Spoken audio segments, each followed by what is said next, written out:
ಟಿವಿಗೆ ಸ್ವಾಗತ.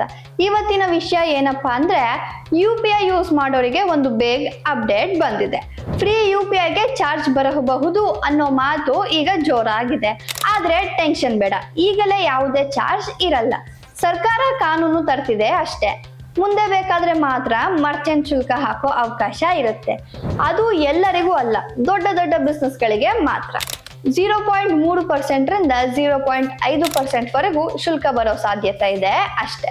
2000ಕ್ಕಿಂತ ಹೆಚ್ಚಿನ ಕೆಲವು ವಹಿವಾಟುಗಳ ಬಗ್ಗೆ ಕೂಡ ಚರ್ಚೆ ನಡೀತಿದೆ.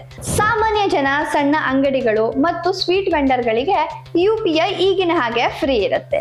ಈ ನಿಯಮ ಜಾರಿ ಆದ್ರೆ phone pay, Google pay, Paytm ಈ ತರಹದ ಪೇಮೆಂಟ್ ಕಂಪನಿಗಳಿಗೆ ಹೊಸ ಆದಾಯ ಸಿಗಬಹುದು ಅಷ್ಟೇ. ಆದ್ರೆ ನೆನ್ಪಿರ್ಲಿ, ಇದು ಪ್ರಪೋಸಲ್ ಮಾತ್ರ, ಫೈನಲ್ ನಿರ್ಧಾರ ಆಗಿಲ್ಲ. ಹಾಗಾಗಿ ಈಗ UPI ಬಳಸೋರಿಗೆ ಯಾವುದೇ ಚಾರ್ಜ್ ಇಲ್ಲ. ಸರ್ಕಾರ ಅಧಿಕೃತ ಆದೇಶ ಕೊಟ್ಟ ನಂತರವೇ ಯಾವುದೇ ಬದಲಾವಣೆಗೆ ಜಾರಿ ಬರುತ್ತದೆ. ಇದಿಷ್ಟು ಇವತ್ತಿನ UPI ಅಪ್ಡೇಟ್. ಇನ್ನಷ್ಟು ಅಪ್ಡೇಟ್ಗಳಿಗಾಗಿ ನೋಡ್ತಾ ಇರಿ ಸಪ್ತಶ್ವ ಟಿವಿ.